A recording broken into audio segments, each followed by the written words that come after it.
Thanks for coming out on this very cold Wednesday morning. I was pretty disappointed to see the snow starting to fall again last night, so glad everybody braved the cold and came out.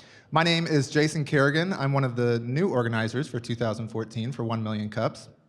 And Brian Ozorsky is one of our other new organizers. You guys probably know Nate and Melissa, who have been around for a long time, and Taylor helps us out a ton as well. So 1 Million Cups is a weekly gathering where two entrepreneurs get up and tell their story.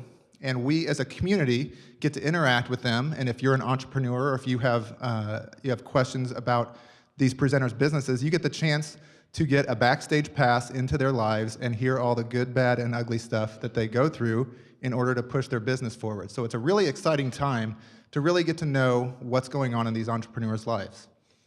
Today, we have a couple of really cool groups of guests with us. The South Kansas City Chamber of Commerce is with us, sitting over in this area over here. And the Ice House entrepreneur facilitators are scattered around the room with the orange name tags. If you see one of them, introduce yourself, welcome them to Kansas City. They came from all over the country. The Ice House folks came from all over the country to be here for a conference. With that, we're going to introduce our first speaker. Stephen Byers is with On Track Fundraising. Stephen lives in Nevada, Missouri, and he's going to tell us about his business. Welcome, Stephen.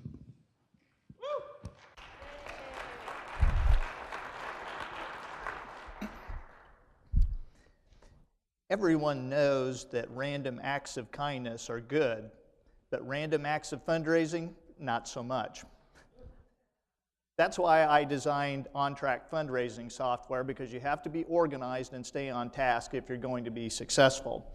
I first got the idea for On-Track on November 7th, 2012. I remember the day well. I'm a fundraising consultant by background, and I was just coming off a very busy year, and it just wrapped up some big projects. And so I decided to give myself a partial day off, which you can do when you're self-employed. You just don't get paid for it. So anyway, I treated myself to a nice lunch. I went to the aquarium, and I was sitting in Union Station drinking a cup of coffee and contemplating the next big thing. And I was thinking about, what do I like to do? What do I think I'm good at? And planning was one of those things that came to my mind, because that's one of the first things that I do in a client engagement is take them through a planning process. And so the thought came to me, I wish I had a better tool to use for planning. And that was the light bulb moment for me, because I realized that there's fundraising software and there's planning software, but there wasn't any fundraising planning software. So that led me to start thinking, well, if I was going to have some fundraising planning software, what would I want that to look like, and how would I want it to function? So over the next several weeks, I sat down with a pencil and piece of paper and began to kind of sketch out how I wanted it to look and how I wanted it to function. The basic concept is that I wanted to connect a spreadsheet with high-level goals to a task management system, because that's where most organizations fail at planning. They do a pretty good job of setting goals, but they fail to translate those goals into daily and weekly tasks. I wanted the tasks to have accountabilities associated with them, because if no one is responsible for the task, then chances are it's probably not going to get done. And I also wanted a way to sort of keep it in front of people, so that it wouldn't just sit on the shelf after the plan was created. So I wanted it to have an automatically generated email report, so that when I check my inbox on Monday morning, I can see a report that says what's past due, what's current, and what's coming up. So it's always in front of me.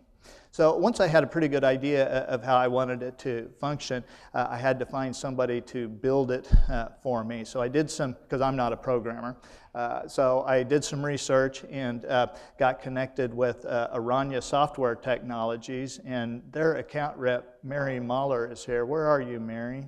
There's Mary back by the pillar over there. So I'd like to just say thank you to Mary, because she sort of held my hand through this process and was a real encouragement to me. So over the next several weeks, we had a series of kind of grueling planning sessions where we figured out how this design was going to translate into a computer application. Once we sort of figured that out, then the moment of truth came when I got the estimate of what it was going to cost to build that. Up to that point, it had been sort of fun and games for me because I like to, I'm creative. I like to do creative things. But all of a sudden, it got really real when I faced the prospect of having to write some checks. So I decided to take a few weeks off and take a little bit of a step back, and I did a monkey survey with some of my colleagues just to sort of test the waters, because up to that point I really hadn't told people what I was up to. And the results that came back were very encouraging. 89% of the people that I surveyed, people who are professional fundraisers and colleagues of mine, 89% thought that there would be a very strong or at least a moderately strong market for a product like this. And the thing that really surprised me, though, was when I asked them, well, how much would you be willing to pay for a product like this? And the answers came back so significantly higher than what I was really expecting them to be. So emboldened with that information, I plunged ahead. And so fast forward about 8 months, by the end of 2013, I had a working prototype that I was using with my own clients, and I've started marketing it to the fundraising community. Now, I think the target market for this is chief development officers at nonprofit organizations, which if it's sort of a niche market, I realize, but there are 1.5 million charitable organizations in the U.S. alone, so it's a pretty big niche, even if you take out all of the really small and really large organizations. I think the sweet spot for me is probably going to be small to medium-sized organizations with 1 to 10 fundraisers on staff, maybe 10 to 20 on the high end. And so here's what it looks like. For those of you who are not fundraising professionals, which is probably about 99% of the people in the room, probably the easiest way that I can describe it is to say that OnTrack is like a GPS for your development program. It's got turn-by-turn directions that help you guide you toward your destination. I wanted it to be very intuitive, and have lots of checklists built in. I wanted to make it as easy as possible for somebody to create a development plan, even if they had never done one before. It also has a prospect management module that is designed for people who are major gift professionals and grant writing professionals, so it will help in prospect management as well. And with the email update reports that I mentioned, that's functioning. So it's going to be a plan that refuses to sit on the shelf. So that is the story of OnTrack fundraising software in 6 minutes. And so now I'd like to open it up to questions that you may have. Questions?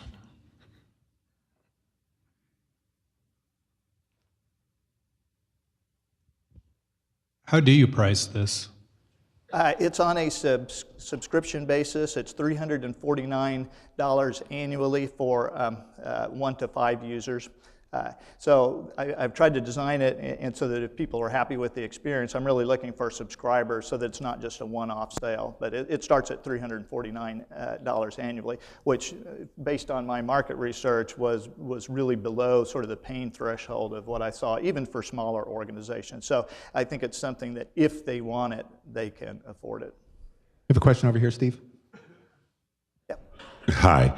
My question is regarding the platform and the software involved.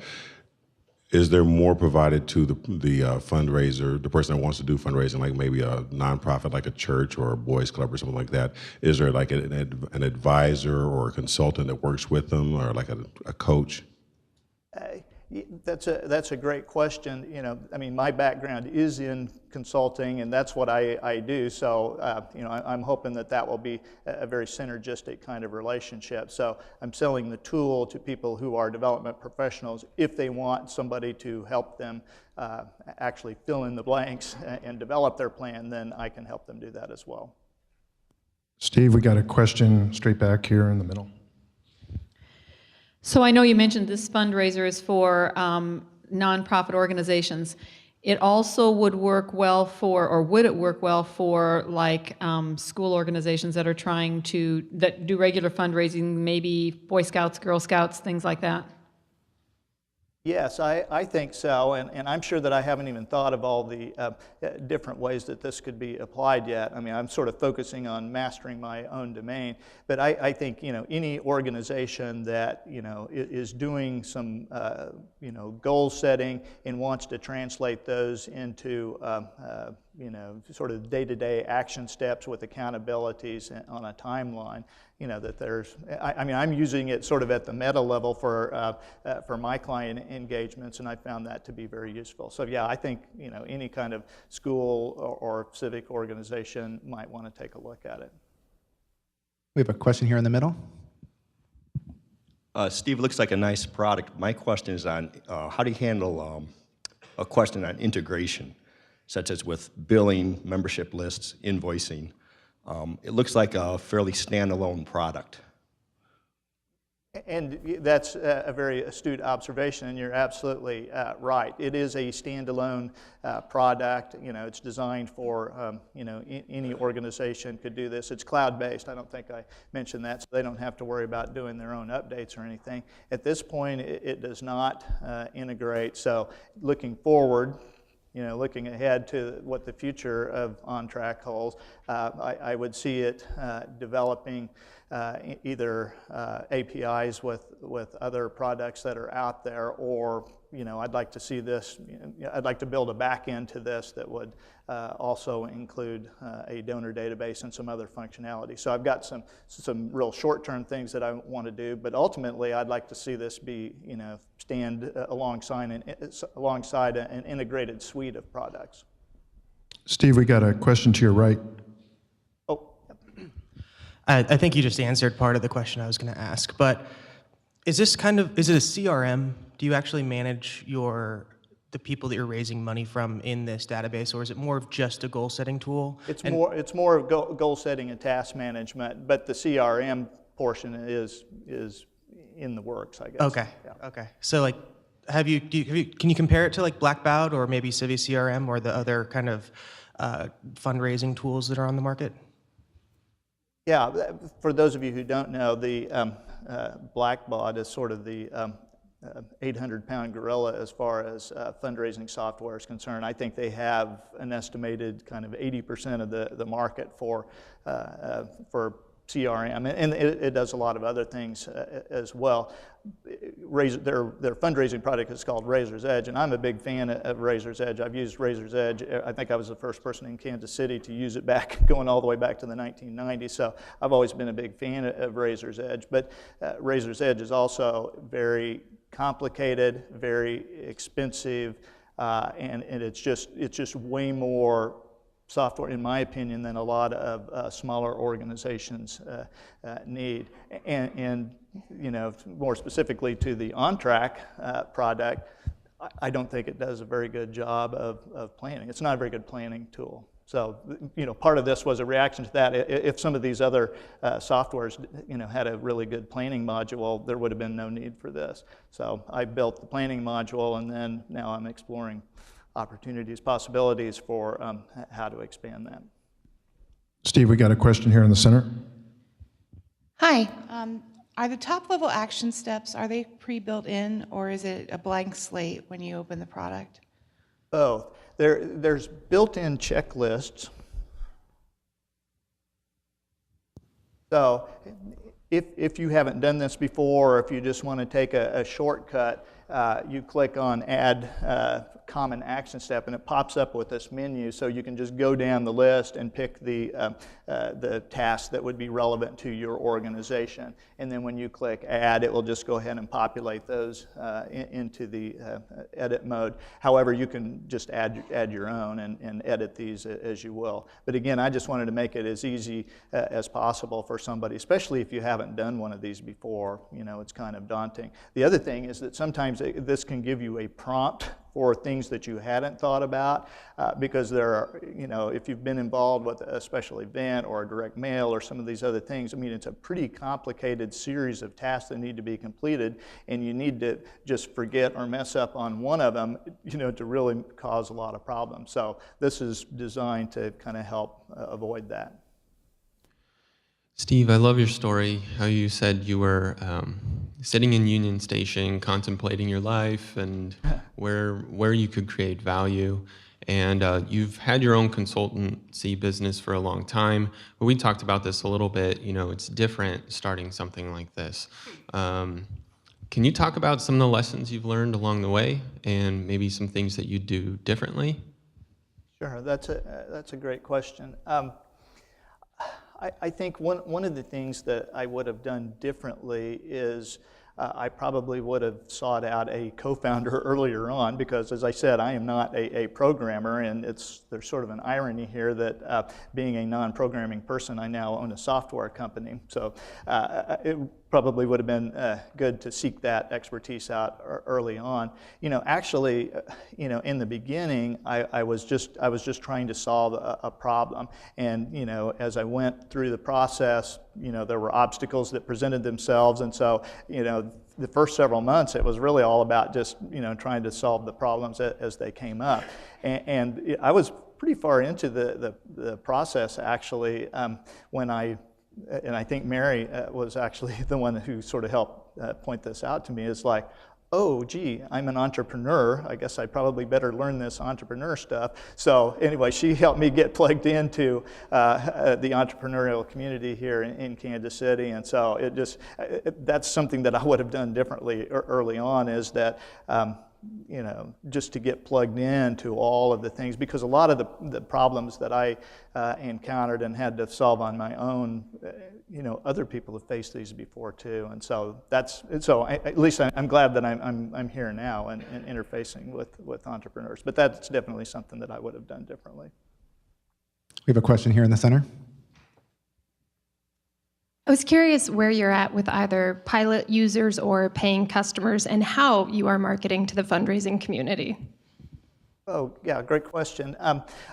Right now, it's a small group. I have 5 different organizations, I think, who are using it, and about 20 or 25 different users from those organizations. My intention was to do a controlled release for a couple of different reasons. One is I just don't have the infrastructure to handle massive influx of customers at this point. But the other thing was that I wanted to make sure that people were having a good experience with it, because I didn't want, you know, people, especially my friends and colleagues who I'm marketing to at this point, to say, hey, it was a great idea, too bad it doesn't work very well. So anyway, as we rolled it out, you know, there was, you know, it worked pretty well, but there are always things that you don't anticipate, and so, you know, working through some of those issues. As far as looking forward and how I'm going to market it, there's a great, actually a couple of great professional associations in fundraising, so I'm planning to go to as many conferences and trade shows as I can over the next couple of years. Hey, Steve, you mentioned, I got a question over here. You mentioned that one of the things you would have done early on was get plugged into the entrepreneurial community because of the resources that are available. Besides presenting at 1 Million Cups, what are some of the most valuable resources that you've found in the entrepreneurial community that you benefited from? Well, there's another organization called the Inventor Center of Kansas City that Mary is on the board of, and that has been a big help, I think, you know, for people who are in that, you know, sort of maybe a little bit upstream of where some of the other presenters here are, I have found the Founders School videos on the Kauffman Foundation website to be really invaluable. I mean, you know, they are addressing a lot of those things. And just the, you know, I've gone back and looked at videos of some of the conferences, you know, where people were presenting on different topics, and I have found that to be incredibly helpful. So, you know, Kansas City is so blessed to have an abundance of resources to support the entrepreneurial community, and I think the earlier that you can get plugged into that, the better off that you are. Steve, I've got a question here in the center. So what do you see the future, I guess, for this yourself and this company? If I mean, 1, 3, 5-year plans, do you already have plans for additional add-ons to add to the service? And Yeah, I've got some enhancements that I want to do in the short term, and I've already got those pretty well mapped out. And you know, so the issue right now is sort of a cash flow thing. I need to get some cash flow going. I have bootstrapped this so far, and so I've got some things that I want to do just to make it, I think, a little bit more user-friendly, improve the functionality, and also to make it a better accountability tool. One of the things that this sector struggles with is, you know, how do you measure accountability? I mean, you know, it translates pretty easy into dollars raised, but the issue is that, you know, when you look at, you know, all of the different steps that you have to go through in a special event or direct mail or any of those things, you go through all of that, and then you get to count one thing. That's when you receive the gift. And so one of the things that I am trying to do with this is to develop other ways of measuring accountability, because those other things, those steps along the way are tremendously important. If you don't do those right, you're not going to be able to get that check at the end. So those are some of the short-term things that I'm working on.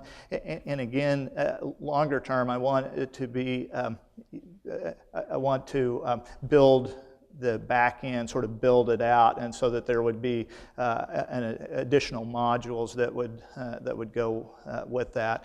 That there would be, you know, some kind of a CRM package that would be behind that, and then also some functionality just to make it easier for people to do their job, so they can focus on raising money and not. You know, this particular sector has been a little bit slow coming to some of the new technologies, and so I'm just looking at ways that we can make their lives easier. Steve, we got a question here in the center. Good morning. There's an assumption in this question, and that is that the cost to add an additional customer is minimal because it's already been developed. So I looked at your pricing plans, and it's $29.99 for up to 5 users.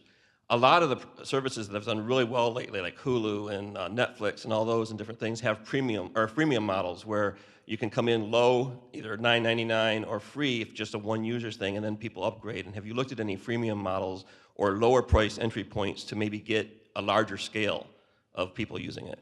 Yeah, that is something that I have sort of struggled with, and I don't know that I have the definitive answer on that. But this is kind of where I netted out on it. When I first started, I had the price point really pegged more towards you know, some of the utilities like you know, Constant Contact and some of those models as I was building it.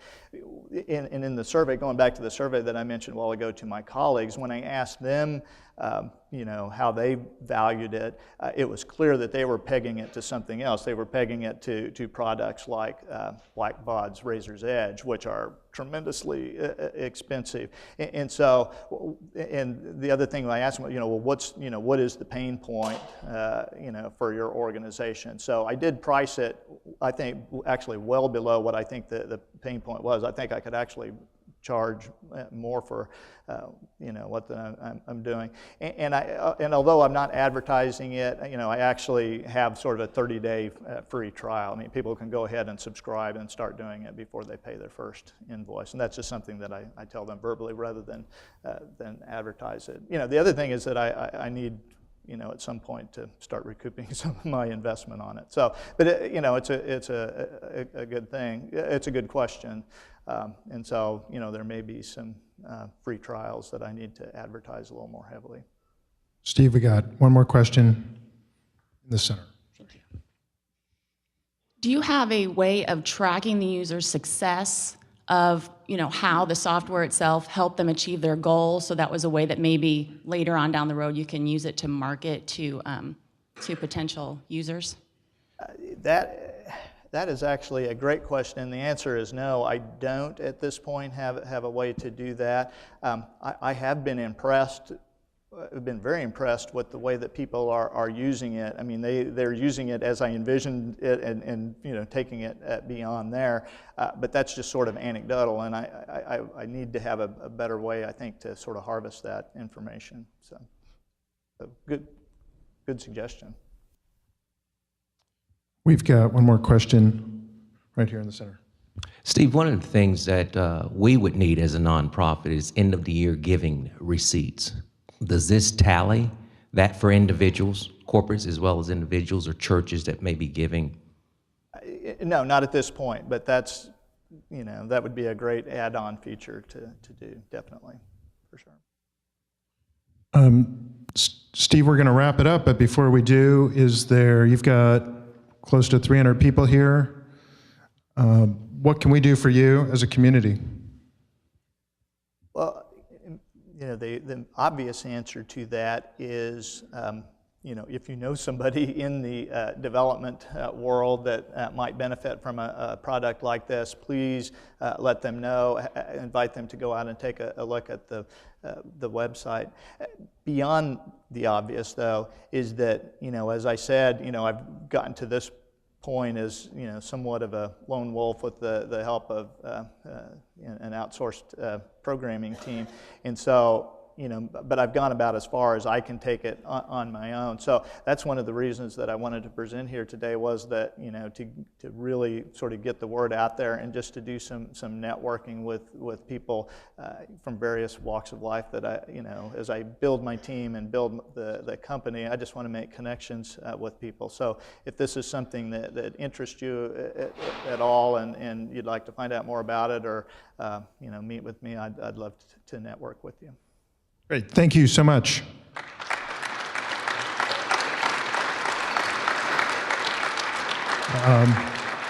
I'd like to bring Nate Olson, one of the creators and founders of 1 Million Cups, up for a quick announcement.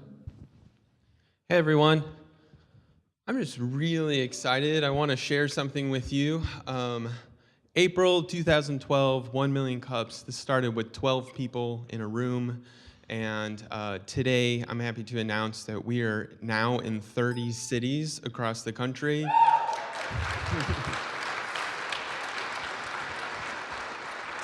The best part of this and about this journey is that 1 Million Cups is all run by local entrepreneurs that volunteer their time week in and week out to support their communities. So we added on Springfield, Missouri, Shreveport, Bossier, Louisiana. Who am I missing? Oh, Sioux Falls, South Dakota, and Leesburg, Virginia, right outside of DC. So that brings our total to 30. We have about 55 entrepreneurs across the country this Wednesday presenting to their communities, and about 3,000 attendees. So we're rocking and rolling. I just want to celebrate that because it's a huge milestone, and I just want to thank you all for being part of the journey. Thanks.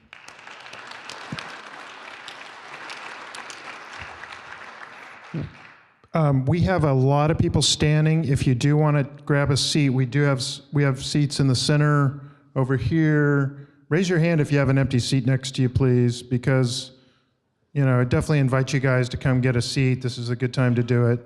Great, thank you. We have a couple events tonight. Up Global has an event at Snow & Co. I believe it's around 6 p.m. tonight.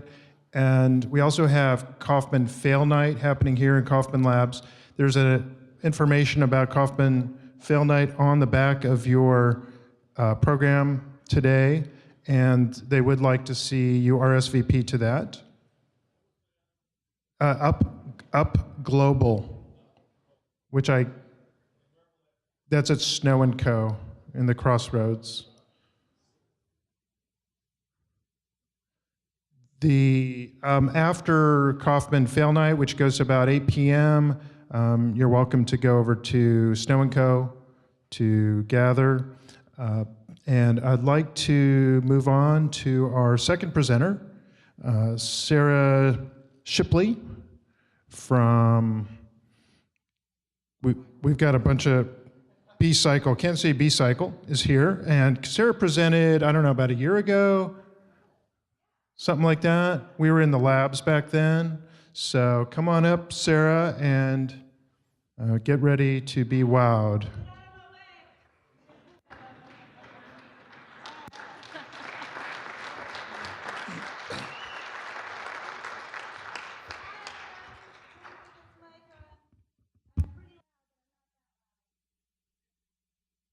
So, there we go.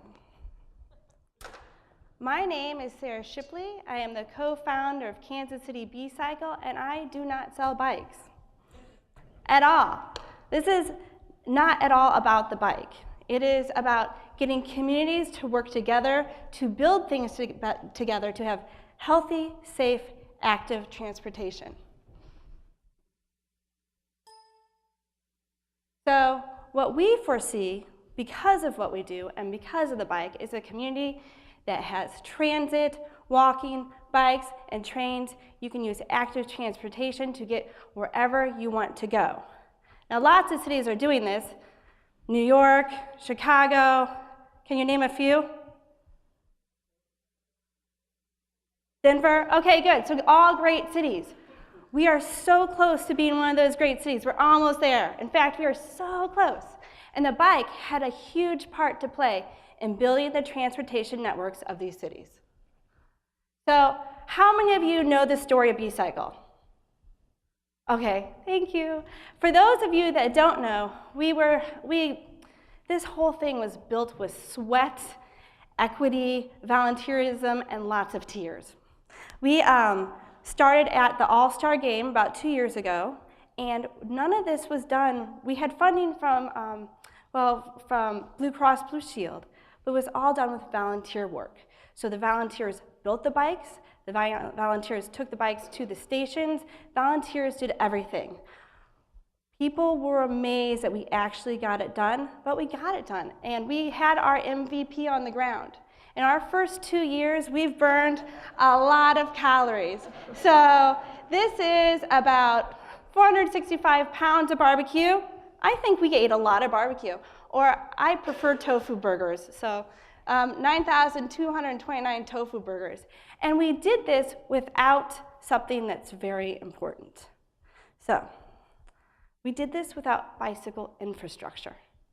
We did it, our people rode the bikes without bike lanes, without share roads, without all the things that you need to have a great bike city, because someone had to go first. The city wasn't sure if they would put down bike lanes because they didn't know if people would ride in them. Well, you know what? When you have a chicken and the egg program, sometimes you just have to crack that egg and just go. So we did. We had a major pivot a year ago. We realized that, as all startups do, and our pivot was, we realized that people thought we were a city-run company. We are not run by the city. Who here thinks we're city-run? Yay! No, that's not the case. We're not like the bus. We're not like the train or the soon-to-be train. We are a small startup. We are run from a nonprofit, and we're the only nonprofit-run bike-sharing system in the world. That's it. So we had some marketing we had to do. So in these type of situations, we had to go back and tell people, this is run by people like you and me. This entire system has no overhead, well, not a lot of overhead, and it has no safety net. There's no safety net for B-Cycle in Kansas City, and that's amazing to me. And we're winning, we're doing great. So here's how we got loud about our model. It's pretty easy. You know, I don't do math, I do marketing, but this is what we have. If you take bikes and then you make a lot more of them, it builds bike infrastructure. It also helps pedestrian infrastructure. Then you have better biking and walking for everybody. More people come to your city and there's growth for everyone. Is that good math? I think it makes a lot of sense. And it makes sense in cities all over the world. Building the infrastructure so more people can bike and walk makes great cities. Denver. Can you walk around Denver? Can you bike around Denver? It's pretty awesome. There's a group of people here from Columbia. Who is it? Can you walk and bike around Columbia? Is it a great city? Yay, that's right, it is, it's perfect. So, this is where we're at. We're gonna put these bikes everywhere. We're taking our minimum viable product, or MVP, we saw what we could do downtown, and we're putting them on the plaza. We're putting them in Westport. We're putting them all the way to Brookside and Waldo. We're doing this with a funding mix, with grant funding, with local funding, with funding that's coming from I don't know where, and we're getting it done. It's going to happen. We use a crowdfunding site called Neighborly. And here's what I want you to do. I want you to put me out of work. When we reach that intensity and density of bike advocacy, and we have all these bike lanes on the ground, and we have our crosswalks on the ground, we have our bike facilities on the ground, I get to quit. I no longer have to be a bicycle advocate. I can go and get back into the business of riding my bike, which is really all I wanted in the first place. So my ask of you, ride these bikes, support this fun cause, and, well, get me to quit my job.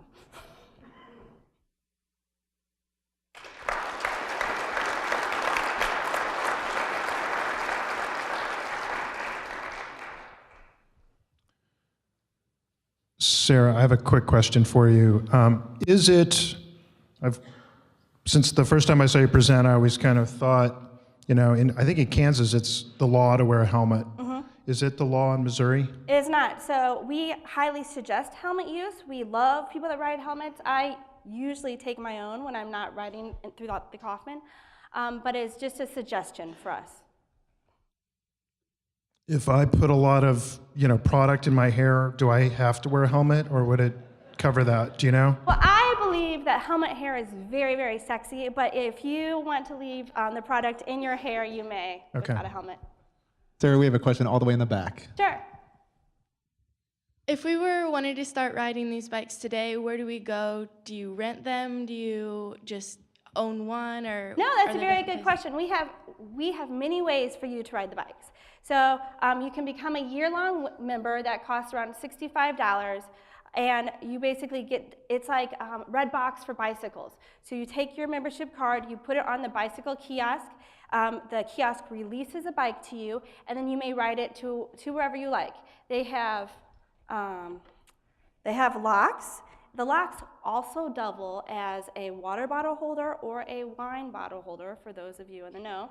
And so you can do that, or you can rent them per hour or per day. We have a question here in the center. Sure.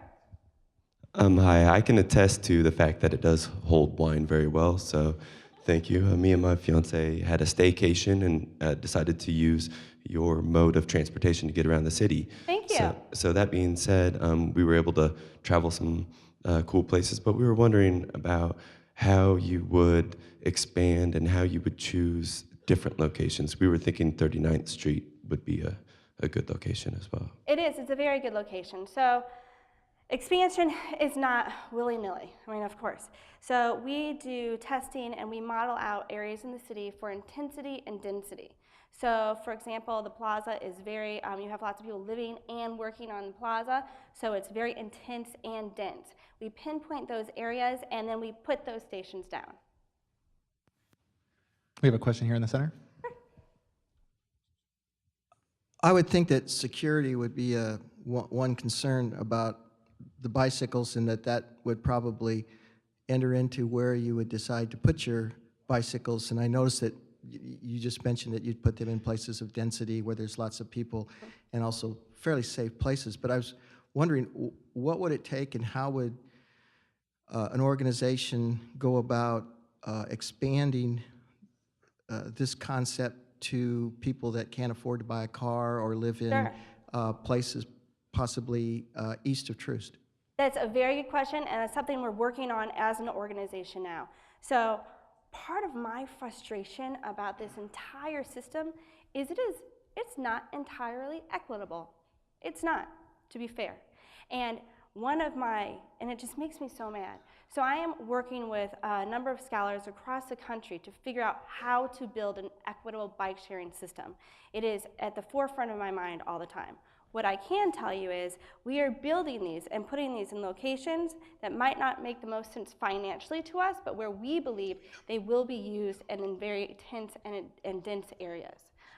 We find funding from all different ways. So we find funding from corporate sponsors, local funding, grant funding to figure out where to place these and how to make bike sharing more equitable. Good question, and I hope that I can have an answer, a great answer for you next year at this time. Sir, we have a question back here to your left. Hi, Sarah. Hello. So from your video, which is available on Neighborly, I noticed you've got a number of new stations where people can vote with their dollars as to where they want the next stations, right? Sure. And I noticed that the Kauffman Foundation was nice enough to put one in as well, right? Thank you, Kauffman Foundation. Absolutely. Yeah, let's go. Come on. All right. So my next question is actually, if other companies want to sponsor a station to be put in, is that possible, and how would that work? It's very possible. So the company, they can either do it on their own and buy their own station, that's fine. Or what I prefer really is when companies work together to put a station on the ground. So a station does cost $50,000 and it's a 3-year commitment. It's all the tech that goes into it, this looks like it's just big and plastic, but there's a lot of smart things in here. It's like GPS and all the things that we need to know where these bicycles go. And then we just put the station down where we work with the companies to help put the station down. So the company can't say we want one in our garage because then no one can use it. We want the public to be able to use these stations as well. Sarah, we have a question here in the center. Sure. So you touched a bit on the revenue model with the 65 a year. Sure. Kind of what was the other pieces, the hourly and for a day, and then as well as how do you make sure the bikes return? Wow, that's a very good Because it question. sounds like you were touching on that a little bit with the GPS. Yeah, but- so we know where these bikes go, which is, I really like data. I'm a data geek, and I find it so fascinating that we can tell where these bikes are and where these bikes go all the time. So the information that we gain calories, we can tell people what routes are the most traveled. So for example, if the city is making a bike map and they put something out about where they think people are going, we can look at that city's bike map and say, well, people ride on their own bikes in these areas, but people ride bike sharing bikes, which might be tourists or people going for shorter trips in these areas, and make sure the maps are very accurate. And I totally didn't answer your question, funding model. So we have annual fees, we also have hourly fees. We do get sponsorship, so this is my rainbow bike, but we have bikes that are sponsored, so people put advertisements on here. Snow & Co. bought an ad. Thank you, Snow & Co., wherever you are. We have different ways that we earn income from the bikes. We have a question over here to your left. It's kind of a selfish question, actually. As a UMKC student, I guess we're at Kauffman Labs, so a lot of people know this. Parking's horrible. And I would love to have this option there and not have to walk 20 minutes to class every day. Have you thought about doing a little something with them, or Rockhurst too, I guess? Absolutely. We have visited with the powers that be at UMKC and Rockhurst and given them proposals about where to put bike share stations. We're waiting to hear back. So that's one way you can help us. Go ahead. Sarah, we have a question here in the center. Oh, sorry. Hi, I actually had 2 questions. Sure. One, I don't know if you're familiar with Zipcar, but this sounds like the bike end of Zipcar, and so you might look at them and talk to them to see if it's something where you can get ideas from how they've built their model, because I think it's now been around for 7 or 8 years. And then the other question was, how are you going to make it accessible? I'm not sure this is what Zipcar does, but you take a credit card so they can kind of track people who have the tag and are checking it out. Mm-hmm. I'm not sure if that's what you do, but how do you reach people who may not have a credit card, who maybe people that are, poor on the lower socioeconomic status, that they can have access to it as well. That's perfect. It goes along the lines with this gentleman's question. We're working on this economic indicator study.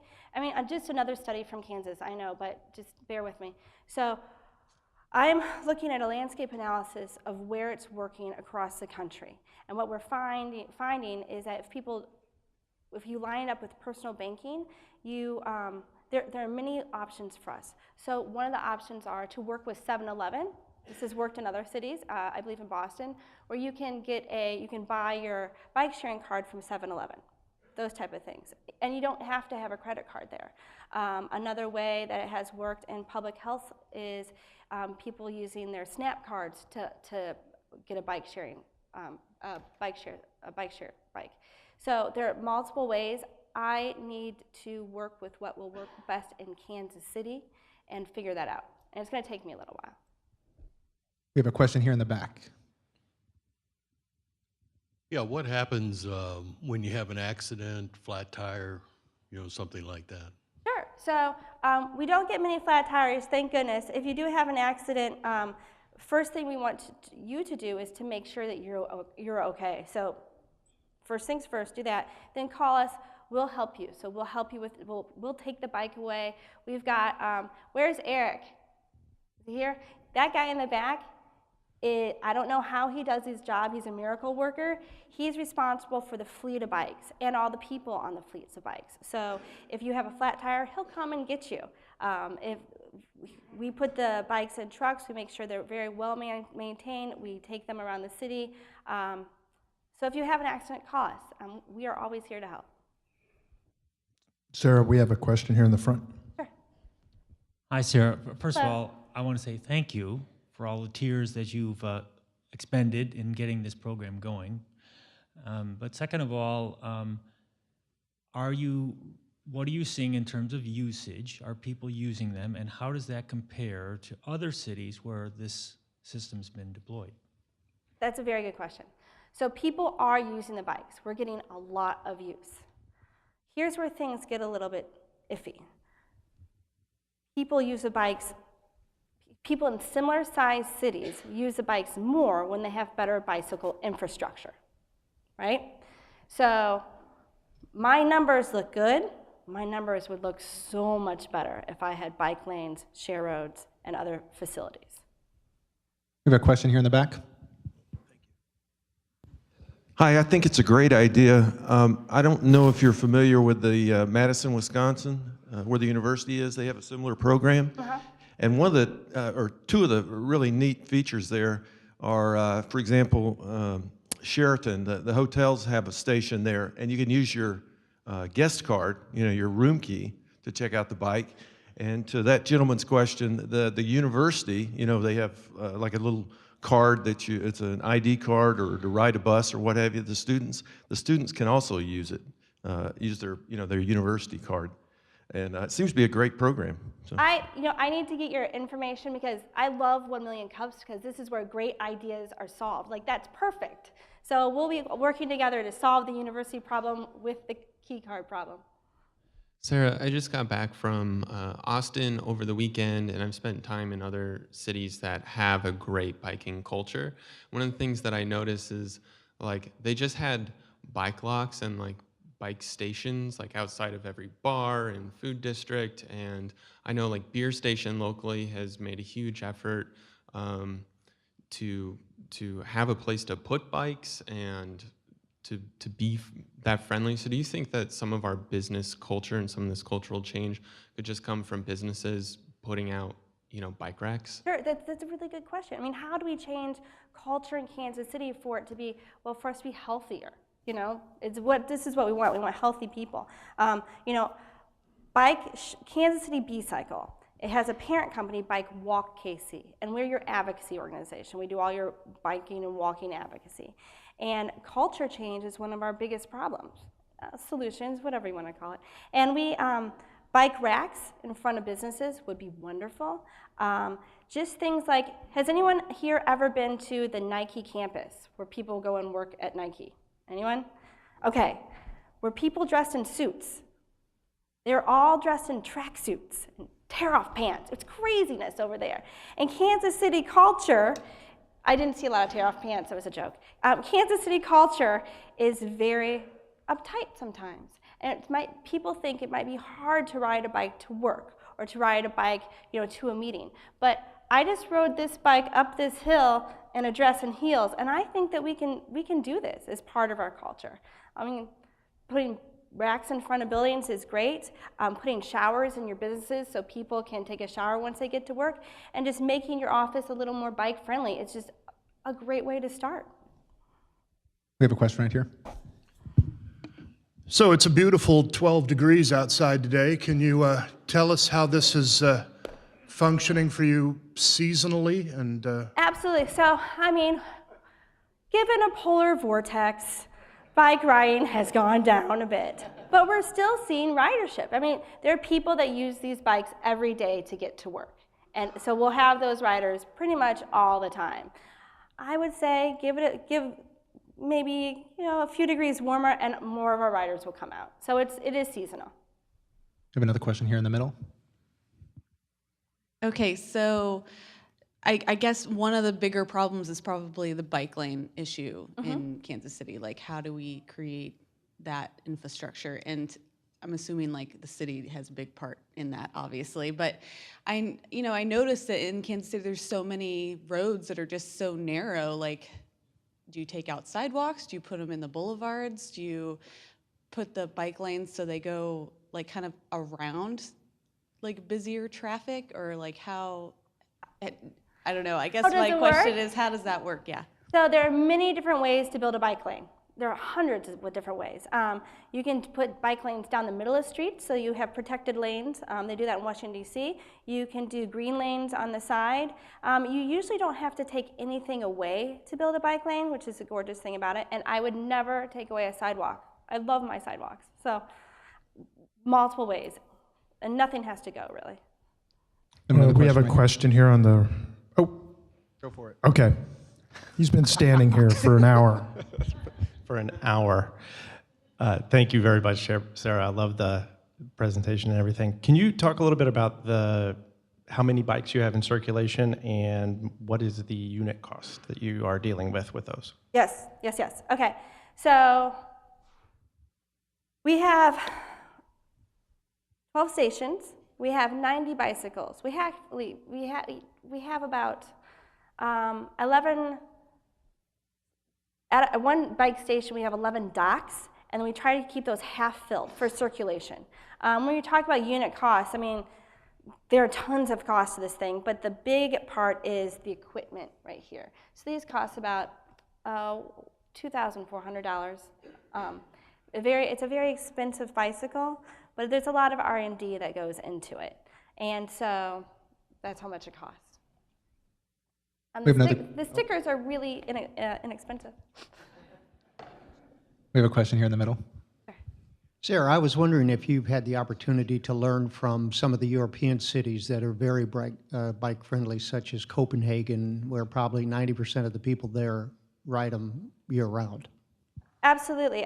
Copenhagen, Germany. I found my bike passion, part of it, I guess, and when I lived in Germany for 5 years, and I saw that the trail never ends. It just doesn't. You can ride a bike from your house to, a bar on top of a mountain and then back down to work. I mean, there's just nowhere where you don't ride a bike. And that was interesting to me. But what was really interesting were how fit everyone is.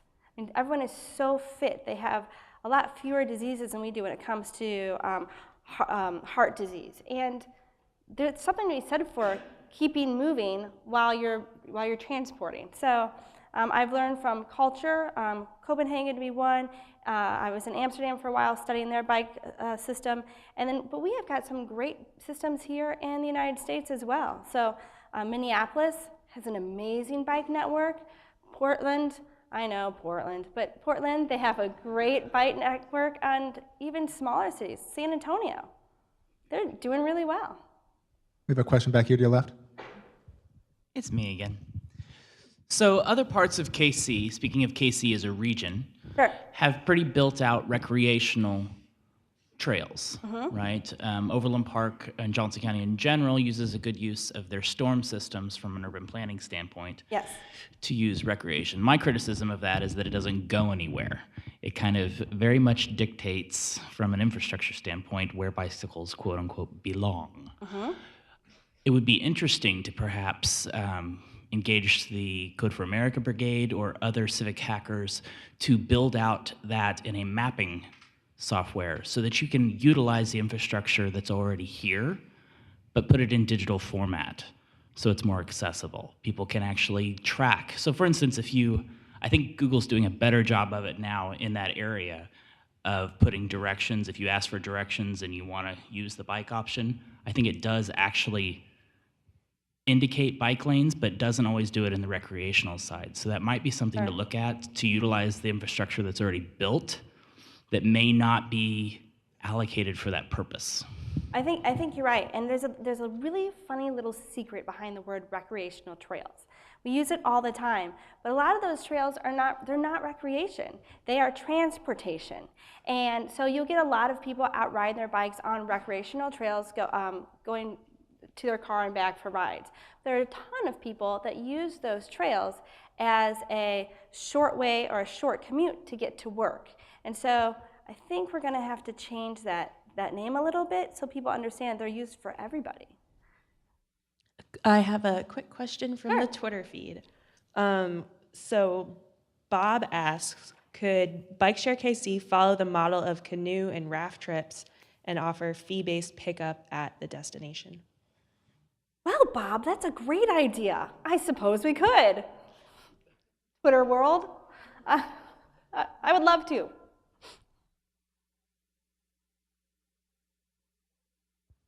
Oh, I'm up. Okay, so we're gonna wrap you up, but with our final question, we always ask, what can we do as a community to support you? We love tracking your progress over the last year and can't wait to see the great things you do in Kansas City. So what can 300 of us do to support the program? Okay, this is crazy, and I've never asked anything like this before, so get ready, right? All right. I need help. I need a lot of help here. We need to get these bikes on the plaza. Now, you know that little area on the plaza that's right by Scooters, and I think it's H&M, and what's on the other side, Banana Republic? There's that beautiful little area right there. We really want to put a bike station there. I'm having a little problem with, thank you, you knew. I'm having a little bit of a problem with Highwoods returning my calls for the last 2 years. So if you could, as a group of wonderful people, say, hey, Highwoods, take your call from Sarah Shipley. I would love that help. And after that, I think we're golden. Awesome. Let's give Sarah a big round of applause.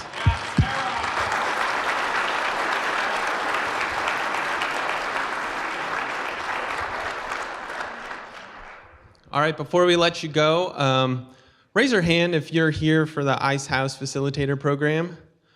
All right, Casey, these guys are here from out of town. We even have 2 folks that came all the way from Bogota, Colombia. Give them a warm Kansas City welcome. Don't let them sneak out of here without giving them a nice handshake, a welcome. These guys are changing the way that students in their towns embrace an entrepreneurial mindset, and they are educating the future generations of entrepreneurs. So they are amazing. Don't let them get out of here without shaking their hands. And then also, if you could help us out, there's lots of papers and things left to clean up. If you could just take them and pile them in the back of the room, make sure the cups get in the trash, that does a huge service to us. Other than that, thank you so much for coming, and we'll see you next week.